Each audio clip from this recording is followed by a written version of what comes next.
আসসালামু আলাইকুম, কেমন আছেন সবাই? আশা করি সবাই অনেক ভালো আছেন। আমিও আল্লাহর রহমতে ভালো আছি। আমি এখন চলে এসেছি উত্তরা জমজম টাওয়ারে। আমি এখন লিফট দিয়ে উপরে উঠতেছি, কারণ আমি এখন ফুড কোর্টে যাব জমজম টাওয়ারের।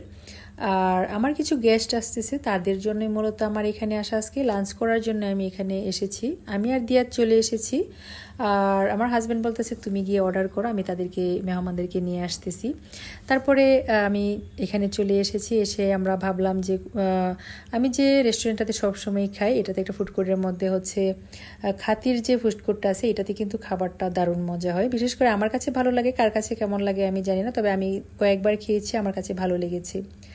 যেহেতু আমি এখানে এসেছি মূলত আমার গেস্টদেরকে একটু লাঞ্চ করানোর জন্য, সাথে আমরাও করব, সেজন্য ভাবলাম আমার যে পছন্দের খাবার সেটাই আজকে খাওয়াবো। সেজন্য চলে এসেছি যে খাতির যে রেস্টুরেন্টটা, এটাতে আমি মূলত খাই। আর দিয়াত বাবু ছুটাছুটি করতেছে, কোথায় বসবে এরকম করতেছে। আমি বলতেছি যে তুমি যেখানে বসো এক জায়গায় বসো আগে, তারপরে আমি বলতেছি আমরা কোথায় খাবো। তারপরে তাকে বললাম আমরা এটাতে খাবো, তোমার এই চেয়ারে বসতে হবে। সেজন্য সে এই সোজাসুজি বসলো। এটা যদিও ওনাদের হচ্ছে একটা সাইড, ওনাদের মেন সাইডটা কিন্তু ওই যে ওই পাশে, ওইখানেই মেন ওদের, কিন্তু আমি একটু এই পাশে আসলাম। এই পাশে একটু মানুষজন কম থাকে। ওনাকে বলেছি, ভাইয়াকে বলেছি আমাদেরকে 2টা টেবিল সেট করে দিয়েন, যেহেতু আমাদের লোকজন আসতেছে আরও। তারপরে দিয়াদার আমি খুঁজতেছিলাম কি খাবো বলতে আমি যে ফ্রাইড রাইসটা পছন্দ করেছি সেটাই ভাবছিলাম খাওয়াবো। তিফানাবুকে ফোন দিয়ে বললাম যে তাদেরকে জিজ্ঞেস করার দরকার নেই, তুমি কোনটা অর্ডার দিব বলো, ফ্রাইড রাইস না অন্য কিছু।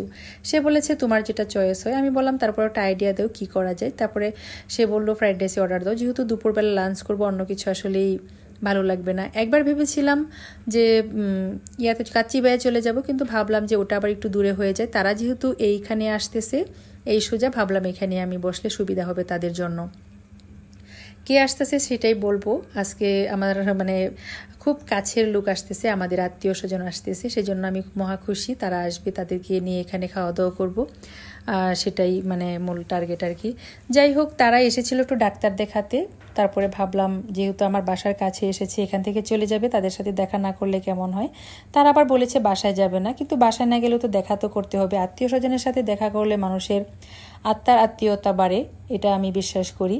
সেজন্য সবাই চেষ্টা করবেন পরিচিত জনদের সাথে তো যোগাযোগ করবেনই, কিন্তু নিজের যে নিকটতম আত্মীয়গুলো শ্বশুর বাড়ির হোক বাবার বাড়ির হোক, তাদের সাথে একটু যোগাযোগ করবেন বা চেষ্টা করবেন তাদের সাথে একটু বন্ধুত্বপূর্ণ সম্পর্ক তৈরি করার জন্য। যদিও না পারেন, তারপরে সপ্তাহে একদিন হলেও চেষ্টা করবেন ফোন দেওয়ার জন্য, খোঁজখবর নেওয়ার জন্য। এতে করে কি হয়, আত্মার যে আত্মীয়তাটা সেটা বেড়ে ওঠে, এটা আমি বিশ্বাস করি এবং মানি, এবং আমি চেষ্টাও করি এই কাজটা করার জন্য। অবশেষে আমরা 6 জনের জন্য হচ্ছে খাবার অর্ডার করলাম। তারপরে শুনলাম ড্রাইভার সাহেব উপরে আসবেন না, সেজন্য পরে আবার একটা ক্যান্সেল করলাম। ওনাকে বলেছি আমাদেরকে 5টা হচ্ছে অর্ডার নেন।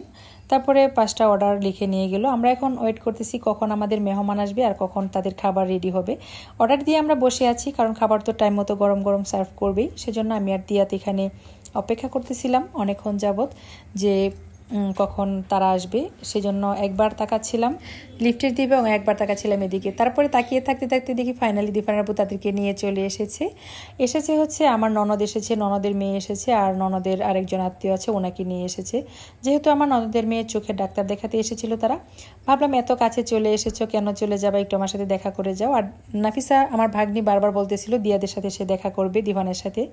দিফানের যেহেতু স্যার আসবে, দিফানকে নিয়ে আসিনি, ভাবলাম দিয়াতকে নিয়ে যাই। তারপরে নাফিসা বলতেছে দিয়াতকে নিয়ে এসেছো, আমি খুবই খুশি হয়েছি।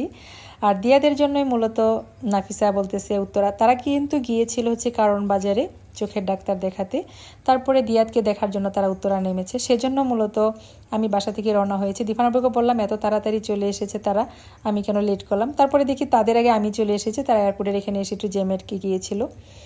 আর নাফিসা আর দিয়াত অনেক ধরনের গল্প করতেছিল, আর সে অনেক ধরনের ছবি দেখাচ্ছিল তার কি ধরনের জুস পছন্দ। আর তারা ভাই বোনেও অনেক গল্প করতেছিল। এটা হচ্ছে দিফানের আব্বুর ছোট বোন আর আমার ছোট ননদ আর কি। আর আমাদের ফাইনালি খাবার দাবার এখন রেডি হয়ে গিয়েছে।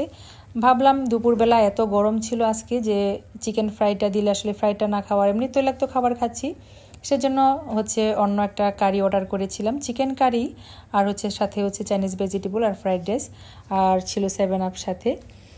আর দিয়াত বাবু তো যেখানেই যাবে মোবাইল নিয়ে খেলাধুলা করতে থাকে, সেজন্য ভাবলাম তাকে এই ফাঁকি একটু খাইয়ে দিই, কারণ সে কিন্তু হাতে খায় না। হাতে সে সব কাজ করবে কিন্তু সে খাবার খাবে না, এটা তার একটা বদ অভ্যাস হয়ে গেছে। আর বলতেছে আমি একটু পরে খাবো, এই লেভেলটা মানে সামনে গিয়ে নিই। সেই রকমই করে, গেম খেললে আর কোনো হুঁশ থাকে না। তার বাবার মোবাইল পেয়ে ফেলেছে, সেজন্য এমন করতেছে। যাই হোক, আমি তাকে ফাঁকে ফাঁকে খাইয়ে দিচ্ছিলাম, বলতেছিলাম তোমার নাফিস আপু খেয়ে শেষ করতেছে, তুমি তাড়াতাড়ি খাও।